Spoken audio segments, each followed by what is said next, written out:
Have you ever wondered what true burnout feels like? My name's Gabrielle. I'm a licensed clinical social worker, a now retired therapist turned burnout recovery coach and consultant. And being burnt out is often used interchangeably with stress. And although those two things go together, burnout is deeper than that. Burnout is actually when your nervous system can't handle anymore and we go from fight or flight into our freeze response. And so true burnout will feel like a depressive episode.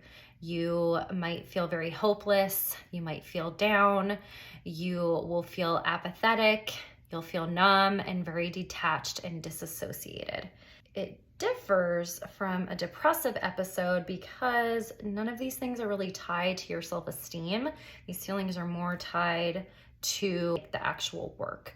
So although there's a lot of overlap between being depressed and burnt out, there are some differences that will let you know. The negative thoughts with burnout are usually just about work, but when you are depressed, it's more tied to all areas of your life. Like you'll have low self-esteem, you might have hopelessness, but the burnout piece is just tied to work. Although we can definitely get burnt out from other things. So I would say it's actually whatever that thing is, like maybe you're a caregiver and you're burnt out from that. For me, when I was burnt out, I felt very apathetic. I felt really numb.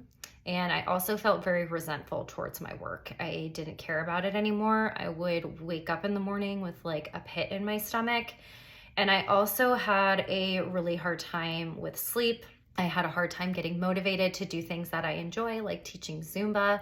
And when I started noticing that it was difficult for me to do the things that I once loved, that is when I started to understand that I was burnt out. So I hope my little chunk of a story there helps some of you, and you can follow me for more on tips on how to understand, recover, and prevent burnout.